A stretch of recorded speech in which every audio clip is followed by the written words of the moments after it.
Welcome back to my channel, beautiful people. This is your girl Nija here at Budgeting the Bacon, and I ran across an article today that says businesses are finding a workaround for tariffs and it's entirely legal. Let's look at this article and see exactly what details it has and if this benefits us as the consumers. So, first of all, it's called the First Safe Rule. If you have never heard of the First Safe Rule, it's been around since 1988 but gained attraction under President Trump during his first term, and now it's making a comeback during the second term. During his first term, there were 25% tariffs on China. Sid Paruthi, partner at U.S. consulting firm Moss Adams, says there's a renewed interest in it by different businesses and corporations. So, exactly what is the First Safe Rule? A breakdown of it is Chinese manufacturer sells a t shirt to Hong Kong vendor for $5. The Hong Kong vendor sells it to the U.S. retailer for $10. And then the US retailer can sell the shirt for $40 to us as the consumer. The US retailer can now, under the first sale rule, can now get the shirt for $5, which is the initial price for the shirt under the factory pricing. There are 4 specific criterias that must be met and followed in order to be eligible. So it's kind of like some strict rules or procedures that have to be done in order for businesses, in order for them to be able to apply. There must be at least 2 sales involved, one from an overseas producer and one or more from an intermediary. The sales must be carried out at arm's length by independent and totally unrelated parties. There must be proof that the item was destined for the U.S. rather than simply ending up there. And also, there must be documentation of the first sale price. There has to be a burden of proof in order to show the initial cost. So it's not like they can just apply for this and then all of a sudden they get it automatically.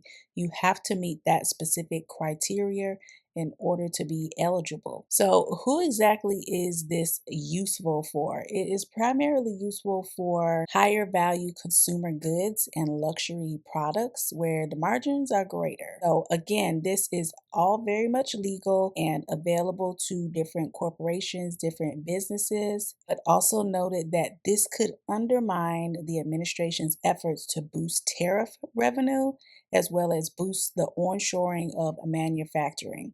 So if you're wondering, like, well, what exactly does boosting onshoring of manufacturing mean? It's pretty much boosting or relocating manufacturing operations back here to the U.S. Remember, this administration has been talking a lot about bringing jobs back here to the U.S., relocating businesses that have been operating overseas in different countries here to the US. So, what exactly and how does that benefit here in the US consumers and just people in general?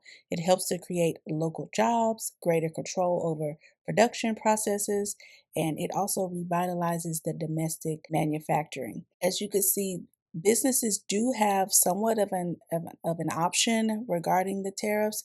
Does it benefit us, the consumers? That's to be determined because I'm not sure exactly if a US retailer, if they get that shirt for $5 and they're getting that bit of savings, that they're going to pass that on to us, the consumer. Because remember, we're not seeing what they're paying for the items. We're just getting the items at the price that they set here in the US. Let me know your thoughts about this whole first sale rule and how are you feeling about it as a consumer? Do you think that if the corporations and the businesses are taking advantage of this, which some have already stated they are already taking advantage of this and it is working out in their favor for them so that they're not having to pay as much? What do you think about that? Does that deter you? Does that make you feel any type of way regarding specific businesses? Because I don't know exactly that we know which businesses are doing this exactly or which businesses are taking advantage of it. It would be great if we could get those savings as consumers as well, but let me know exactly your thoughts on this here in the comment section. I'll be looking for your comments. If you are not subscribed to my channel, make sure you subscribe to my channel, hit the all notification bell so you can get more information regarding budgeting, saving, mortgage free as well as side hustle income content that I put out here on this channel. And make sure you leave me a comment below. The algorithm loves it, and so do I. Until the next video, guys. Bye.